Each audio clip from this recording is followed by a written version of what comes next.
కాకినాడ జిల్లా ప్రతిపాడు మండలంలో దొంగలు రెచ్చిపోయారు. ఉత్తరకంచి గ్రామంలోని స్టేట్ బ్యాంక్ ఆఫ్ ఇండియాలో చోరీకి పాల్పడ్డారు. దొంగలు బ్యాంకు వెనక వైపు నుంచి గ్యాస్ కట్టర్తో కిటికీ ఊసలు కట్ చేసి బ్యాంకు లోపలికి చొరబడ్డారు. నగలతో పాటు సుమారు 70 లక్షల రూపాయల నగదు దోచుకెళ్లినట్లు పోలీసులు అంచనా వేశారు. పూర్తి విచారణ జరిపిన తర్వాత వివరాలు వెల్లడిస్తామని కాకినాడ జిల్లా ఎస్పీ సతీష్ తెలిపారు. మనకి ఇనిషియల్ ఇన్పుట్ ప్రకారం కొంతమంది వచ్చి బ్యాంకుకి వెనక విండోని గ్యాస్ సిలిండర్ వాడారు. Gas cylinder plus welding plus gas cylinder use చేసుకొని వెనక విండో వైపు ఎంటర్ అయ్యి ఎక్కడ మన ఐరన్ చెస్ట్ ఉందో అదిని కట్ చేసేసి దొంగతనం చేయడం జరిగింది. ఇది మనం ప్రాపర్టీ వరద అరౌండ్ 70 to 75 lakhs వరకు ప్రాపర్టీ ఇప్పుడు మిస్ అయినట్టు మనకి ఇనిషియల్ ఇన్పుట్ తెలుస్తుంది. ఇంకా ప్రాపర్గా అకౌంట్ ఫర్ చేసిన తర్వాత ఎగ్జాక్ట్ వాల్యూ అనేది మనకి తెలుస్తాయి. దీనిపైన మనకి స్పెషల్ టీమ్స్ ఫామ్ చేస్తాము. ఎంత త్వరగా ఈ అఫెన్స్ డిటెక్ట్ చేయగలుగుతాం.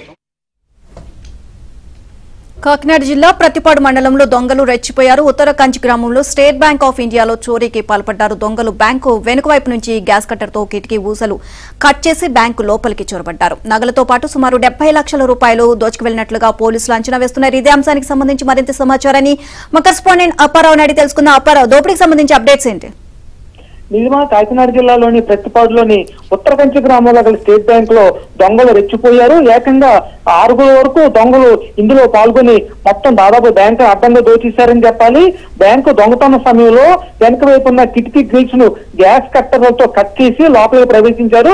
అదేవిధంగా సీసీ కెమెరాలను అలారం సిస్టమ్ కూడా పూర్తిగా ధ్వంసం చేసి లాకర్లను బద్దలు కొట్టి దాదాపు 1 కోటి రూపాయలు విలువైన బంగారంతో పాటు 70 లక్షల వరకు నగదు కూడా ఇందులో చోరీ చేశారని చెప్పొచ్చు. ఒక రకంగా ఇతర జిల్లాల నుంచి అయితే ఇతర రాష్ట్రాల నుంచి వచ్చిన దొంగల ప్రమేయం ఉందని పోలీసులు భావిస్తున్నారు.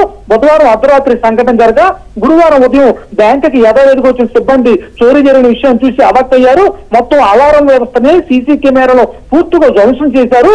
అదేవిధంగా చోరీకి ఉపయోగించడానికి తీసుకొచ్చిన పెద్ద గ్యాస్ సిలిండర్ తో పాటు ఇంటికి వాడే చిన్న సైజు గ్యాస్ కూడా మొత్తం అక్కడే వదిలేసి నిందితులు పరారయ్యారు. దాదాపు 6,000 వరకు దొంగలు ఈ చోరీలో పాల్గొన్నట్టు పోలీసులు ప్రాథమికంగా అంచనా వేస్తున్నారు చెప్పాలి. ఒక రకంగా చెప్పాలంటే ఈ మధ్య కాలంలో బ్యాంకులో దాదాపు 1 కోటి రూపాయలకు పైగా బంగారం 50 లక్షల విలువ నగదు తీసుకెళ్లితే ప్రథమంగా పోలీసులు భావిస్తున్నారు. అయితే ఇతర రాష్ట్రాల నుంచి వచ్చిన నిందితుల ప్రమేయం ఉందని చెప్తున్నారు. ప్రాథమికంగా ఒరిస్సా నుంచి కూడా కొంతమంది గ్యాంగ్ వచ్చిందని కూడా పోలీసులు అనుమానిస్తున్నారు. ఒక రకంగా చెప్పాలంటే స్టేట్ బ్యాంక్ ఇండియాలో జరిగిన చోరీతో అటు ఖాతాదారు కూడా బెంబేలెత్తిన పరిస్థితి నెలకొంది. తమ డబ్బులు నగదు ఏమని చెప్పి ఖాతాదారు నిన్న బ్యాంక్ చుట్టుముచ్చి ఆందోళన వ్యక్తం చేశారని చెప్పాలి. నీలిమా.